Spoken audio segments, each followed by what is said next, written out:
Assalamualaikum warahmatullahi wabarakatuh. Bertemu lagi dengan saya Safira dalam episode Tutorial and Tips 5. Kalian akan melihat tips tentang cara untuk memperbaiki ruangan saat dibersihkan.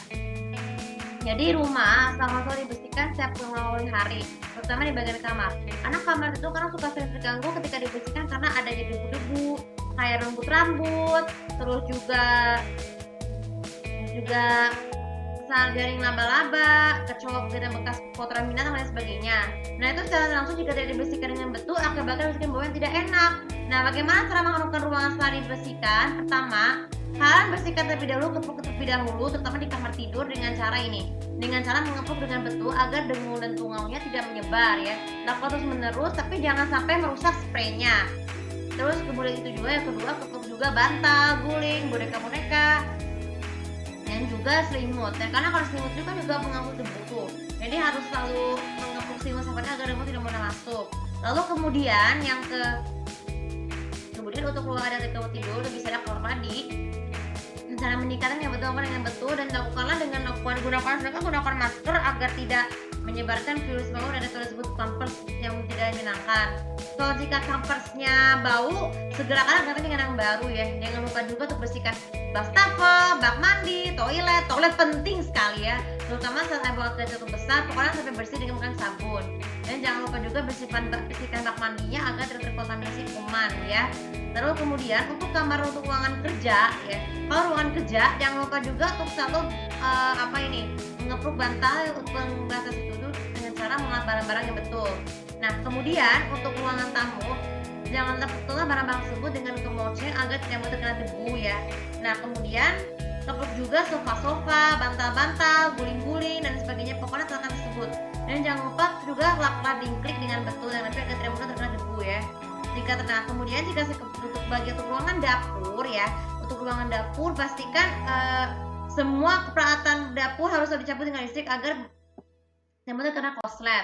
Jadi lap-lap bagian tatakan plastik counternya sampai bersih, terutama di bagian lemari, dan juga lap juga kompor gasnya agar tidak mudah terkena kotor.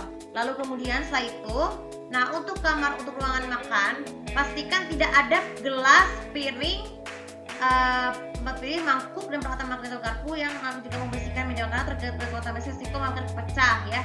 Karena kan kalau misalnya pecah kan terkontaminasi kuman, jadi singkirkan dulu ke tempat counter ya. Dan jangan lupa juga mengapa bagian meja kursi jika kursi itu tempat empuk. Lalu kemudian lap juga peralatan perabotan lainnya itu, tapi dengan kondisi listrik harus mati seperti microwave, kulkas, terus juga peralatan memasak lainnya. Nah kemudian setelah itu, setelah dibersihkan lakukan mengepelah, sapulah lantai dengan bersih ya. Jadi menyapu lantai yang itu nggak menginginkan kotoran. Jadi jangan lupa juga jika terasa kotor harus diambil ya dengan menggunakan lap. Lalu kemudian jangan lupa juga untuk selalu misalkan udah.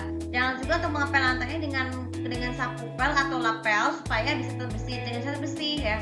Jangan sampai meninggalkan bercak-bercak airnya, bersiko terpleset. Kalau jika terdapat ruangan karpet, juga tidak perlu menggunakan pengepas, cukup dengan mengepuk karpetnya saja. Lalu kemudian setelah dibersihkan dengan pel, carilah pengharum ruangan. Jika terdapat pengharum ruangan yang disyaratkan itu adalah dengan bentuk tabung, asal tidak mengembangkan untuk mengusir nyamuk, tapi juga untuk menghaluskan ruangan dengan mengandung bahan yang tidak berbahaya dan juga aman jika terhirup ya.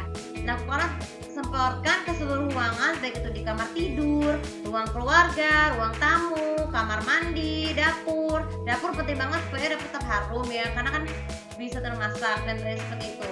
Nah, sebenarnya juga beberapa teknik lain itu mengharumkan ruangan itu dengan menggunakan AC khusus. AC khusus dengan pendingin ruangan itu akan membantu kita tuh mencegah serangga masuk dan juga membantu mengaturkan risiko kegagalan jika ada orang masuk jika terasa panas. Dan untuk kali ini kebiasakanlah dari rumah tuh mintalah kepada para pembantu tuh jika bertanggung jawab ya. Jika yang terjadi, kalian jangan lupa juga untuk bersihkan gudang-gudang yang kotor dan jangan lupa diharumkan agar gudang tetap bersih dan aman dan untuk mengambil barang-barang yang diperlukan. Nah, sebagai penutup, jadi mengharumkan ruangan itu sama halnya dengan membersihkan rumah itu bertanggung jawab kita bahwa kita sebagai pemilik rumah harus selalu menjaga betul kebersihan rumah dengan baik. Oke, terima kasih juga bisa bermanfaat dan jangan lupa sedia untuk follow semua untuk aku tahu bagaimana cara kalian untuk membersihkan rumah. Jadi di awal video tuh sebelumnya tuh ada evolusi dan SMP di awal video, kalian bisa cek di awal video ya. Terima kasih. Assalamualaikum warahmatullahi wabarakatuh.